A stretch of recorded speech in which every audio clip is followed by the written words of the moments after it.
Fala pessoal, bem-vindo a mais um Papo CSP e hoje um Papo CSP incrível, em parceria com a CEMAC, a Câmara Empresarial de Mediação e Arbitragem da Associação Comercial. Nós estamos aqui hoje com a Maria Roseli Cândido, tudo bem? Tudo bem. Gente, se vocês entenderem um pouquinho, eu vou ler aqui pra vocês um pouquinho do currículo dela, que eu achei muito legal, que eu fiquei muito impressionado de estar falando com uma pessoa como você aqui hoje, viu? Vamos lá. Ela é advogada, bacharel em Direito pela Universidade Federal de Uberlândia, mestre em Resolução de Conflito e Mediação pela Universidade Europeia del Atlântico, na Espanha, especialista em Direito de Construção e Imobiliário, autora de vários artigos e sócia fundadora do escritório Cândido Costa e Câncio Advogados Associados. Meu Deus, muito bom ter você aqui hoje com a gente, viu?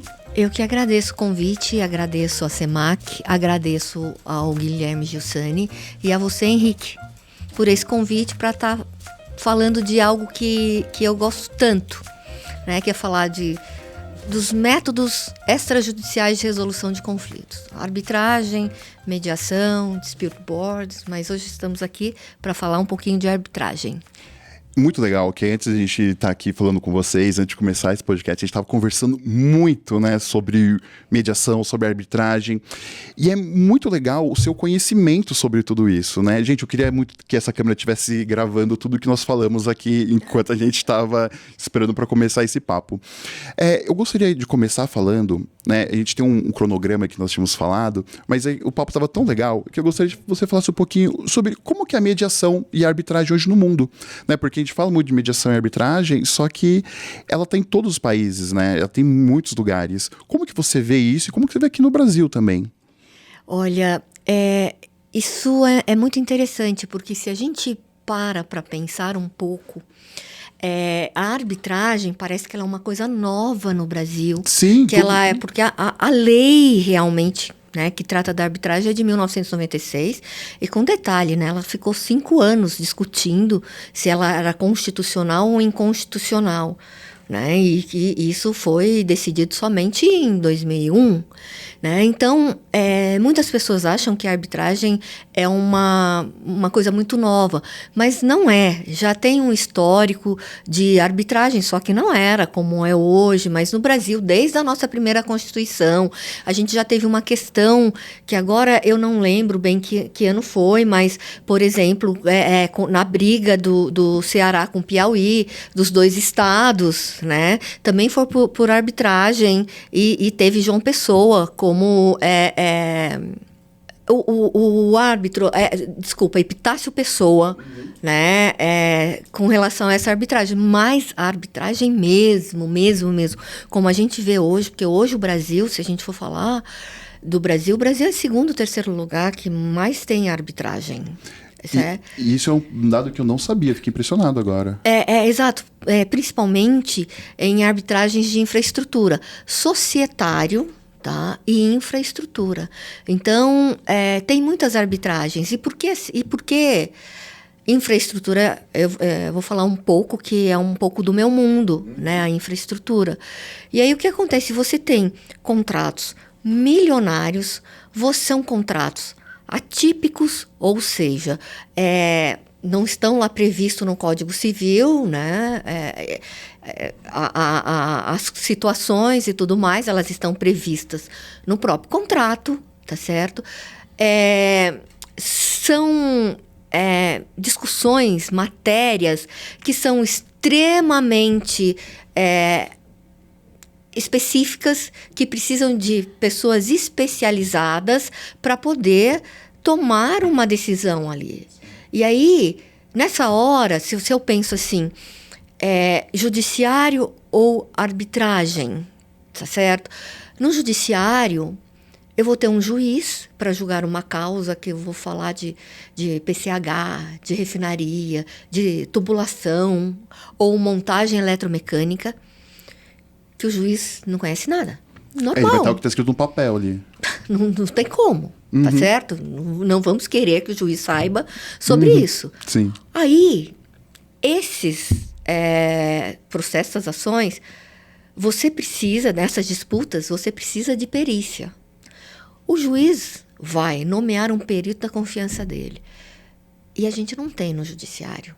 Desculpa, é muito difícil. A gente não tem no judiciário peritos que entendam desses casos, dessas situações. Então, esses processos vão demorar anos, vão ter decisões que não vão agradar nenhuma das partes, e no final das contas vai acabar saindo até mais caro do que fosse na arbitragem, tá certo? E são contratos que são discussões, né, demandas que elas são públicas. Não tem confidencialidade. O pior de tudo é isso, né? Exato. E aí, Henrique, por exemplo, daí quando estávamos conversando e você até me fez uma pergunta antes, tá bom, está bem, o que faz você achar que a arbitragem é melhor, ou como você convence os teus clientes de que a arbitragem é melhor na hora que estamos redigindo um contrato? Sim. Tá certo? Aí o que acontece? O que a gente analisa? Bom, patrimônio disponível, tá certo? As partes não querem trazer a público seu negócio, pode ter informações extremamente confidenciais ali, que você vai ter que abrir nessa disputa, e que ela vai estar ali, né, disponível no site do TJ, né? E enquanto que na arbitragem não. A arbitragem, ela não diz que ela é confidencial. Quem diz que a arbitragem é confidencial, quem traz é o contrato. Ou as partes, na hora que elas estão lá decidindo pela arbitragem, elas definem ali também que ela é confidencial, tá certo? E aí, a confidencialidade. Por que a confidencialidade? E assim, quando começou toda essa questão de arbitragem, confidencialidade foi uma das coisas que a gente vendeu para o cliente. E que é o que eles mais gostaram. Sim. Tá certo? Por quê? Porque eles não querem expor, não querem se expor, não querem... O que acontece? Você vai para a arbitragem porque vocês não chegaram num acordo, não conseguiram resolver, vão buscar um terceiro para resolver o teu problema. Mas você vai buscar um terceiro que conhece daquela matéria, que conhece daquele assunto, e que ele vai decidir com tudo que ele tem lá, tá certo? Mas com conhecimento, não dependendo de um terceiro. Ou de um juiz que não conhece o que está acontecendo. Exatamente. Como que funciona hoje numa arbitragem? Por exemplo, eu tenho um problema, alguma coisa, e como é que eu faço para ter um árbitro, né? Eu fui lá, eu contratei um serviço de arbitragem. Quem que faz essa arbitragem para mim? Quem são as pessoas que estão nesse local de árbitro? Então vamos começar. É o seguinte, para que você decida se vai ser arbitragem ou judiciário, ele tem que estar previsto no contrato. Okay. Tá certo? E aí, essa cláusula chama cláusula compromissória. Obrigatoriamente, você tem que ter essa cláusula ali. Se você não tiver aquela cláusula compromissória, você tem um compromisso arbitral. Ele está lá no artigo 9º, eu acho, da lei de arbitragem. Tá? O 8º, o 9º. O que acontece? Você não tem previsto no teu contrato, está previsto o judiciário, mas você pode escolher a arbitragem. Sim, você vai assinar um documento, um compromisso arbitral com a outra parte, e aí vocês vão escolher qual vai ser a câmara, qual vai ser a língua, o local da arbitragem, se o tribunal vai ser formado por 3 árbitros ou por um árbitro, e aí vocês podem esquecer o judiciário que estava previsto ali e ir para a arbitragem, tá certo? E isso se não tiver, porque o comum é trazer a cláusula compromissória. E aí você traz a cláusula compromissória dizendo que vai ser arbitragem, qual vai ser a câmara, como vai ser composto o tribunal arbitral, a arbitragem vai ser confidencial, onde ela vai ser realizada, qual vai ser a língua. Então, você define tudo nessa cláusula. E aí você faz. E é até interessante quando a gente fala disso, porque quando você fala na cláusula compromissória, precisa ter muito cuidado. Porque, às vezes, eles trazem lá no contrato que só trazem assim... que os conflitos serão dirimidos por arbitragem. Não traz a câmara, não traz como vai ser a forma, a composição do tribunal, onde vai ser o local, não traz nada. E isso a gente chama de cláusula patológica. Você sabe por quê? Porque se as partes não entrarem num acordo, então tá lá. Aí o outro vai falar, não, eu quero ir para o judiciário. Você vai ter que ir para a arbitragem, porque está escrito lá. Mas e daí? Qual é a Câmara, se eles não entram no acordo? Como vai ser composto o tribunal? E aí o que acontece? A cláusula 7ª da lei, você vai ter que aparecer, você vai ter que ir para o judiciário para que um juiz determine. Primeiro chama lá e fala, vocês entram no acordo? Não entram no acordo, então eu decido. Então precisa ter muito cuidado quando vai fazer essa cláusula compromissória. Geralmente as câmaras, elas já têm um modelo. Então você escolheu aquela câmara, então você pode utilizar o modelo de cláusula compromissória dela. Tá certo? Porque senão você vai ter um problema. Vai ter que ser arbitragem, mas você vai ter que buscar o judiciário se vocês não entrarem no acordo. Então, nos contratos, quando a gente tem essa cláusula, já deixa tudo certinho. Quem vai ser o árbitro, tudo. como que vai ser feito, o que vai ser feito, os parâmetros que vai ser feita a arbitragem. Exatamente. Às vezes você tem uma cláusula vazia. Você traz que vai ser a arbitragem, você até traz a Câmara, mas você não traz como vai ser o tribunal, como vai ser... Aí o que acontece é, se você pelo menos traz uma Câmara, e essa Câmara tem um regulamento, vai seguir o regulamento da Câmara. Então, muitas vezes, a Câmara vai decidir se serão 1 ou 3 árbitros. Aí, também, não é você quem vai decidir aquilo. O ideal é que se faça uma cláusula compromissória. E, com certeza, até a própria SEMAC deve ter a cláusula modelo dela lá, em que as partes vão utilizar. E aí você me perguntou do tribunal. Como é que você constitui um tribunal? É muito interessante a gente falar da arbitragem, porque a gente tem 2 tipos de arbitragem, tá? Você tem a arbitragem expedita, que é muito mais simples. O que é uma arbitragem expedita? Para valores menores. Ela é aquela arbitragem em que ela é mais rápida, ela é árbitro único, e geralmente para valores baixos, tá? Então, a Câmara, as 2 partes podem indicar um árbitro, se elas estão não de acordo, já que vai ser aquele árbitro. Às vezes não, porque elas não têm conhecimento, então a própria Câmara nomeia um árbitro, e é um procedimento que vai acabar muito rápido, em alguns meses, tá certo? São matérias mais fáceis, na expedita você não tem uma perícia. Tá certo? Então, porque uma das coisas que faz demorar uma arbitragem também é uma perícia, se ela tiver perícia, né? E aí é muito interessante, porque a gente está aqui na Câmara de Mediação e Arbitragem da Associação Comercial de São Paulo. Então, a gente está falando de empresários, de empreendedores, né? De comerciantes.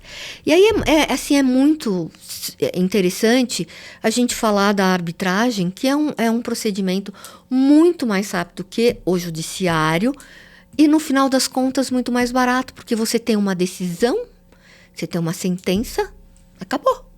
É ir para o judiciário para executar. Porque, assim, o árbitro ele não tem esse poder, tá?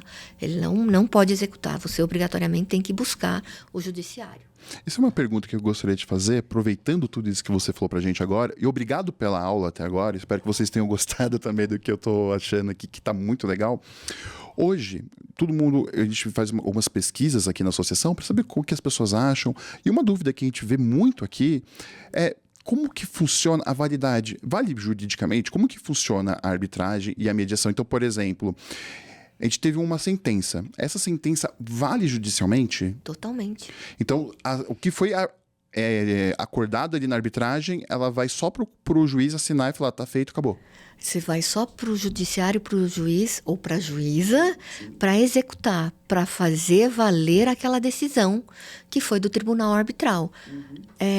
O árbitro, ele é juiz de fato e de direito. Então, uma decisão de um árbitro, seja único ou 3 árbitros, é 100% válido. Entendi. A não ser que tenha sido descumprida alguma coisa, e aí uma parte, geralmente a que perdeu, vai lá pedir a anulação dessa sentença.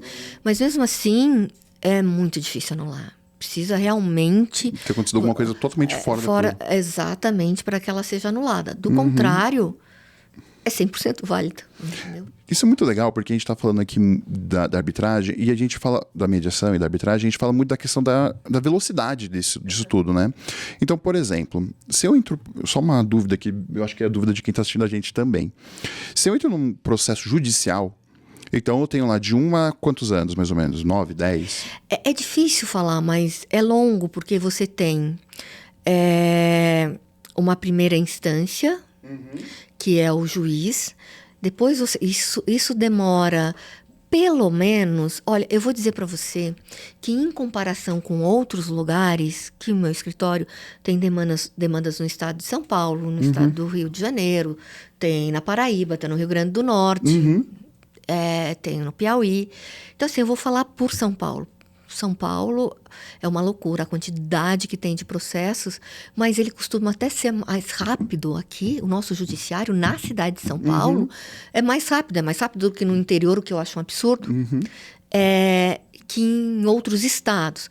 Mas mesmo aqui, com essa rapidez, que a gente já está achando que está super rápido, está demorando 3 anos e meio, 4, e a gente está achando rápido, para vocês terem ideia do quanto demora. 3 anos, tá falando que é rápido. É rápido, tá certo? Porque eu já tive processos que demorou 7, 8 anos na primeira instância. Depois, mais uns 4, 5 na segunda. E depois ainda foi para o STJ. Então, no final das contas, ele levou 19 anos.